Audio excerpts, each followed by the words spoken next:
Are you lonely?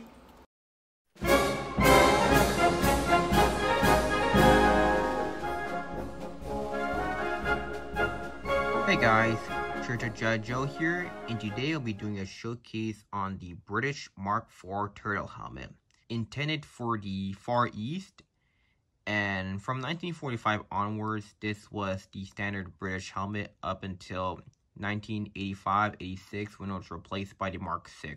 Despite being in service for a long time, it's pretty much considered a forgotten helmet as throughout its service history by the British, it was never really been used that much, as most of the time the British Army wouldn't really use this helmet, especially in its intended role in Malaya. With that said, let's get into the helmet itself.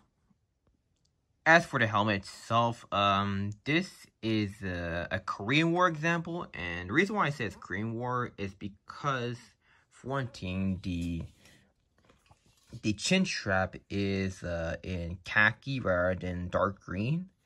As a lot of chin strap you see in a lot of Mark IV turtle helmets would have been in dark green.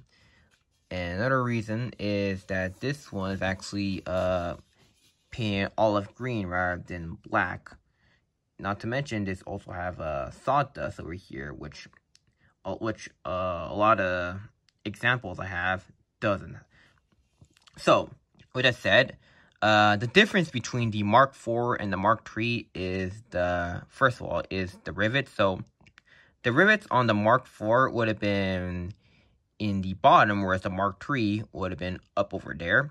Another difference is the addition of the lift the dot tab, which the intention was that it was tend to be used as a improvised washable, which unfortunately this was never really used in its intended role in jungle warfare, as it was never issued to soldiers in Malaya. So to take it out, you just pull this tab over here, and it's pretty hard to see. So, and what you do is just pull it, and that's pretty much it. So as for the liner itself, it's pretty much the same thing as the Mark II and Mark III, with the exception of the lifted dot. And this is supported by this strap over here, which though this helmet is in good condition, I don't really like how this is only supported by this tiny little strap, as it will eventually break, and once it breaks, this would eventually be useless, because and it's also worth noting that there's no reproductions of it. So yeah, I have to be a little bit more careful on taking this out. As for the shell itself, you can tell that the inner shell is pretty much in brown paint, whereas, as like mentioned, the outer shell is in green. So not much to say, as there's no maker stamp in the shell. Some helmets do have the maker stamp, but most of the time they just have it unmarked. So for the chin strap is pretty much, like I said, made of canvas. And though I do like this system, the problem is that this will eventually degrade as you use it a lot more often.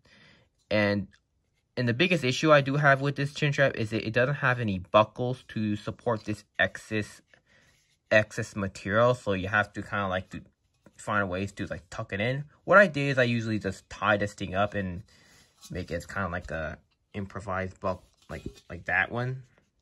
Yeah, it's not really ideal and stuff, but I just kind of think that they could have added some straps so that way it doesn't really look weird, because it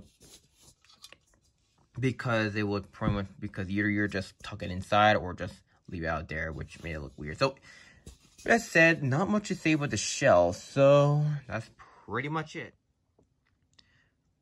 Overall, the turtle helmet is one of my favorite helmet designs. So much, in fact, that I actually have 9 of them. The reason why I really like this helmet has to do with the helmet being a natural evolution over its predecessor, the Brody helmet, as some of its DNA is still present in this helmet. For example, being the rims. I'm thinking of making these new helmet videos because I really do like to talk about helmets, especially the Eternal helmet, as I want to talk about more of these things. So yeah, with that said, bye Bye.